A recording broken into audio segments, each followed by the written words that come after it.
याच्यामध्ये तुम्हाला काय काय पाहायला मिळेल तर याच्यामध्ये तुम्हाला आंब्याची झाडं आहेत. आता फक्त मोहर बघायला मिळेल, आंबे नाहीत. त्यानंतर पपईची झाडं आहेत. त्यानंतर नारळ आहेत, चिकू आहेत. अ, औषधी वनस्पती आहेत. चंदनाचं झाड सुद्धा तुम्हाला मी दाखवेल. चंदनाचं झाड सुद्धा आहे. त्यानंतर मिरी आहे, दालचिनी वगैरे झेंडूच्या झाडं लावलेली आहेत आणि सगळ्या प्रकारची फुलझाडं, फळझाडं ही आपल्या इथे आहेत. आणि हा जो माल जो आहे, हा माल आपण इथून जो काढतो, तो माल आपण कल्याणला घेऊन चालतो. सुरुवातीच्या काळामध्ये आम्ही हे जे पर्यटन केंद्र जे होतं, हे आम्ही कोणालाही देत नव्हतो. परंतु इन्सिडेंट असं झाला, की माझे वडील अकाली निधन झालं आणि त्यामुळे एवढा मोठा परिसर हा सांभाळायचा आम्हाला कठीण व्हायला लागलं. आणि मग अशा वेळी आम्ही हे केलं, की आता आपल्याला इथे काय करायचंय, तर ह्या ठिकाणी कृषी पर्यटनाशिवाय पर्याय नव्हता. कारण आंब्याचा सीझन येतो, ते एंडिंगला येतो आणि त्याच्यामध्ये मोड जर गळून गेलं तर आमच्या हातात काही नाहीये. मग त्यानंतर मग कृषी पर्यटन केंद्राची आम्ही उभारणी केली. आज ही संपूर्ण जमीन तुम्हाला सुंदर दिसेल, परंतु इथे 6 इंच सुद्धा खोदू शकत नाही.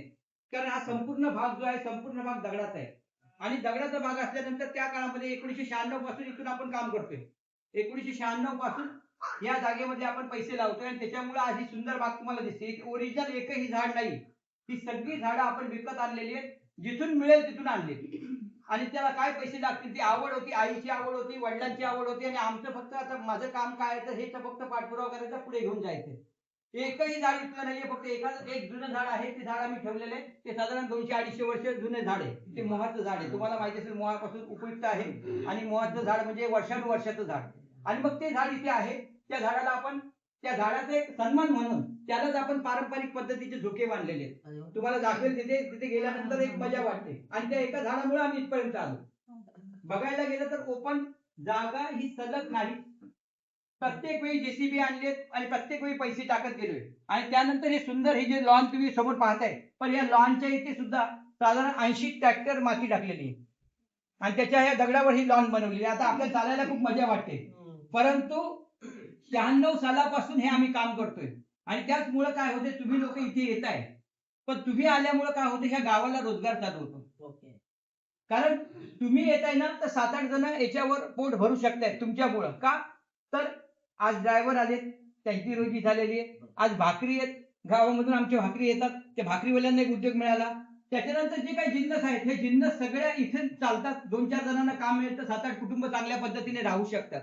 हे छोटंसं स्वरूप आहे. अजून आपल्याला रूम बनवायचे आहेत, अजून बऱ्याचशा गोष्टी आपल्याला करायच्या आहेत, परंतु खर्च खूप आहे आणि या खर्चामधून आपण हे सगळं डेव्हलप करतोय आणि त्याच्यामधून ही सुंदर बाग होते. बघायला गेली तर एवढी सुंदर जे आहे ते नैसर्गिक आहे. तुम्ही आता आलात, आता मोहर बघायला मिळेल, परंतु जमिनीला लगडलेले आंबे तुम्हाला इथे पाहायला मिळतील. आंब्याचे सुद्धा बघायला गेले तर 25-30 जातीच्या वरती आंबे, जे तुम्ही मार्केटमध्ये बघताय ते सगळे आंबे. ते चिकूची बाग तुम्हाला आता पाहायला मिळेल, ते मी दाखवणारच आहे. या सगळ्या गोष्टी करण्यामागचा उद्देश एकच आहे, की गावाचा आणि त्याच्याबरोबर आमच्या सगळ्यांचा म्हणजे सगळ्यांनाच रोजगार मिळू दे, आम्हाला सुद्धा एक मदत मिळू दे. विकास होतो. कारण त्याच्यामुळेच हा रोजगार चालू राहील. लोकांना रोजगार चालू झाल्यानंतर गावाचा थोडा विकास होईल आणि थोडंसं आमचा सुद्धा खर्च निघेल. खर्च प्रचंड आहे, पण तो खर्च त्याच्यामधून काढणे शक्य नाहीये, माहिती मला. परंतु एक आम्ही प्रयत्न करतोय. आम्ही स्वतः शेतकरी आहेत, मी शिक्षक आहे. चौधरी सरांबरोबर मी शिक्षक आहे आणि आमचा शनिवार आणि रविवार याच कृषी पर्यटनासाठी येतो आणि 1 तास तुम्हाला माझ्याबरोबर आता द्यायचं आहे. त्याच्यामधून मी तुम्हाला काय करणार आहे, त्याच्यामधून तुम्हाला सगळी झाडं दाखवणार आहे. बाग कशी ती दाखवणार आहे. नंतर मग तुम्हाला पुढे साईडला कुणी जायला नको, कोणाला सगळी माहिती असणे गरजेची. परंतु प्रत्येकाने एक काळजी घ्यायची, जाताना प्रत्येकाने आपले चप्पल शिवाय कोणी चालायचं नाही. कारण करवंदाच्या जाळ्या आहेत, काटे पडलेले असतात. जंगल एरिया आहे, करवंद वगैरे आहेत, काटा वगैरे आहे. छोटंसं काय असं मुलांच्या संदर्भामध्ये थोडीशी काळजी आपल्याला घेणे गरजेचे आहे. आणि त्याचमुळं आज आपण ही सहल आता सुरुवात तर चांगली झालेली आहे तुमची आणि शेवट सुद्धा त्याच्यापेक्षा चांगला होईल असं मी विश्वास व्यक्त करतो. माझे 2 शब्द थांबवतो. तुमची जी वस्तू आहेत, आपण एक व्हिजिट करू. त्याच्यामध्ये तुम्हाला तिथे काय फोटो घ्यायचे असतील, ते फोटो तुम्ही आता फ्रेश आहात तर फोटो चांगले येतील आणि व्यवस्थितरित्या फोटो काढून घ्या. नंतर परत तुम्ही फोटो काढा.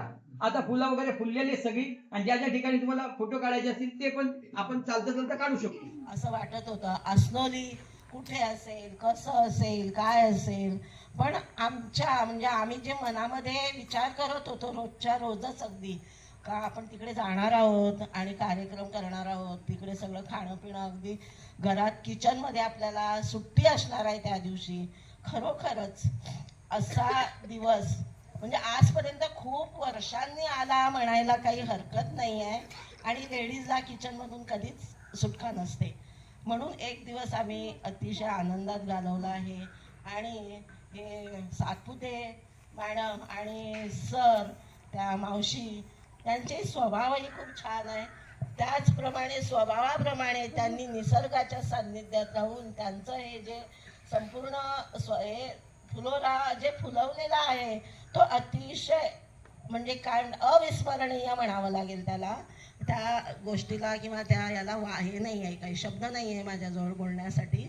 आणि खूपच सुंदर त्यांनी इथे मेंटेन केलेलं आहे. मला फार आवडलं.